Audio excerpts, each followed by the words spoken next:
2 दिवस पूर्व मैं मेरे एक परिचित युवा से मिली और उसकी शारीरिक अवस्था देखकर मुझे बहुत चिंता हुई। मैंने जानने का प्रयास किया तो मुझे पता चला कि उसे हार्ट अटैक आया था।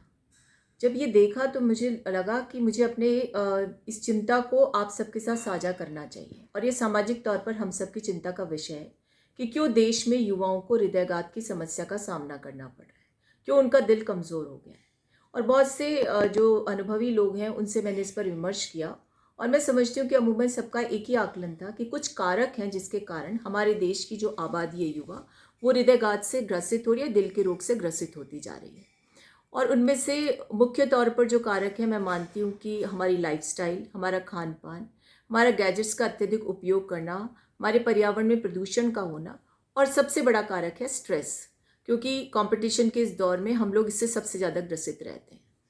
तो मेरा मानना है कि हम सबको इस पर विशेष रूप से गंभीर रूप से विचार करना चाहिए, क्योंकि हर घर में आज युवा है और युवातम आबादी वाला ये देश है जिसे डेमोग्राफिक डिविडेंड भी हम कहते हैं और इस पर हमें गर्व होता है।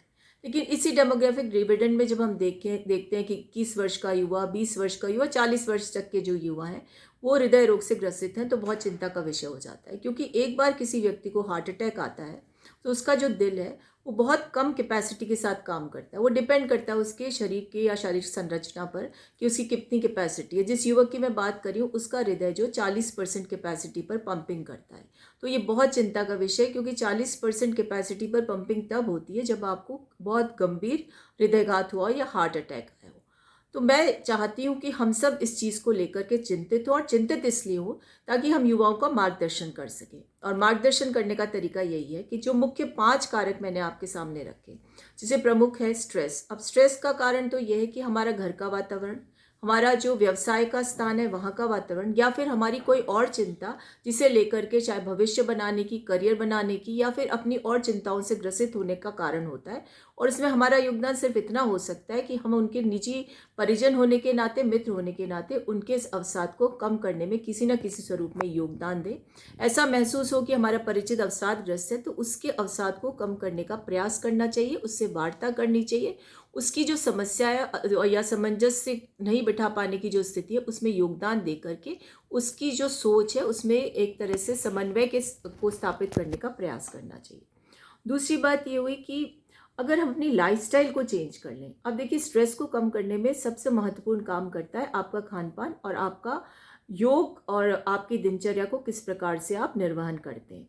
योग इससे आवश्यक है कि स्वस्थ हृदय रहे, तो एक इसका विशेषज्ञ जो होता है योग के लिए, उनकी देख-रेख में आप अपना योगासन करते रहें और इसे नियमित रूप से अपना करके एक हेल्दी हार्ट को हम प्राप्त कर सकते हैं। इससे इतर अगर हम खान-पान पर भी ध्यान देना शुरू कर देंगे तो निश्चित रूप से हम हमारा हृदय स्वस्थ रहेगा।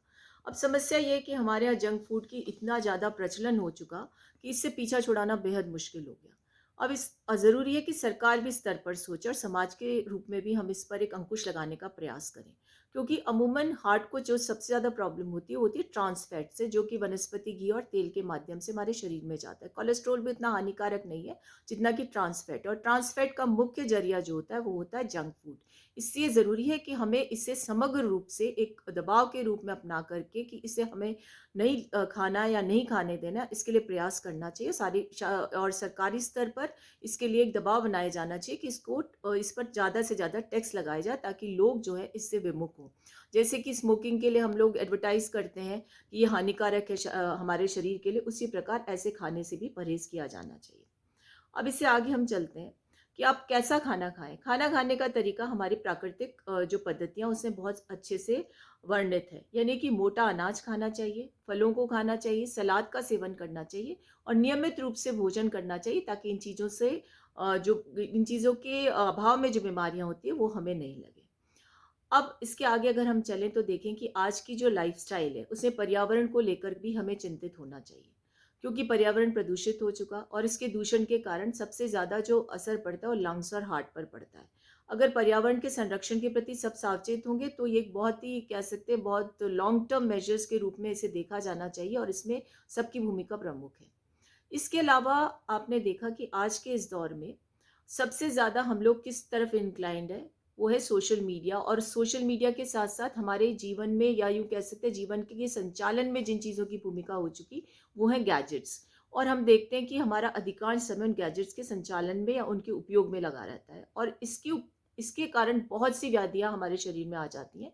और हार्ट पर तो स्ट्रेस पड़ता ही पड़ता है, हमारे दिमाग पर भी स्ट्रेस पड़ता है, हमारी जो शरीर की मसल्स हैं वो भी इससे प्रभावित होती हैं, और आपने देखा कई लोगों को न्यूरोलॉजिकल डिसऑर्डर्स भी इसके कारण होने लगे। तो हमें समझना पड़ेगा कि कैसे तारतम्य बिठाकर टेक्नोलॉजी के साथ और सामान्य जीवन के साथ हमें बैठाना है, ताकि हम अपने जीवन को स्वस्थ रूप से जी सकें।